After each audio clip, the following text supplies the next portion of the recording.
A letter mailed back in 1941 arrives at its destination in 1992.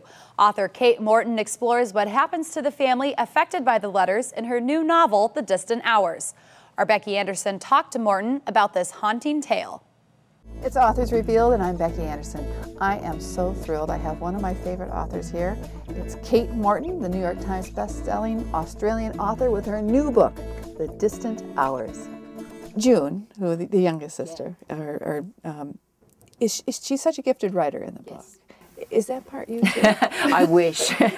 No, she's that real sort of romantic stereotype of the creative artist who you know, stories just flow and the words come out beautifully. Right. And no, I wish that were the way I write. Right. Sometimes you absorb the atmosphere of a place, and especially of this castle in this book. And did you go to any places like that sort of helped you describe? Because you're describing this place when it was still in its grandeur, you know, during World War II, and then 50 years later when it's not such a, it's crumbling, you know? Yeah. It's my favorite thing to do, you know, describing the house in which my characters move and breathe. And I did go out to Kent. It was November, so a lot of the castles were closed, but Sissinghurst Castle was open.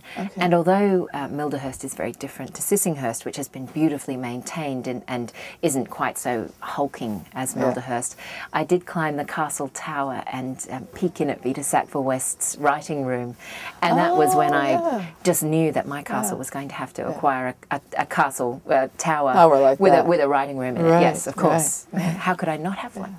So anything in your research for any of the 3 books that have been published, is there any really fun anecdotes or anything you came across that are really memorable that maybe didn't make it in the book, but something you just sort of blew you away when you were doing some of your research? There are all sorts of things. I mean, you come across so many. And I had this great book on solecisms in society. And, you know, you find little things like when knives weren't allowed at the kitchen table, the dining table in England, because to hold it up while you were speaking could be read as a threat to the host, you know, so they didn't have knives at the table. And there's always this great temptation to include it because it's so interesting. It is. It's like the story doesn't need it. Leave it out. It seems like, in a way, it's sort of, you're writing something that you love. Yeah. And that you're entertaining yourself as much as the writer as you are us as the reader. I'm so pleased to hear you say that because as a writer, that's what I am trying to do.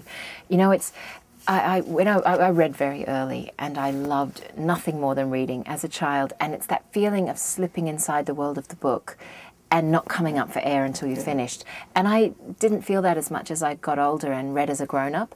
So when I started writing, I wanted to recapture that. I don't want my books to be childlike, but I want to create that feeling for myself and then, you know, hopefully to transfer it to readers.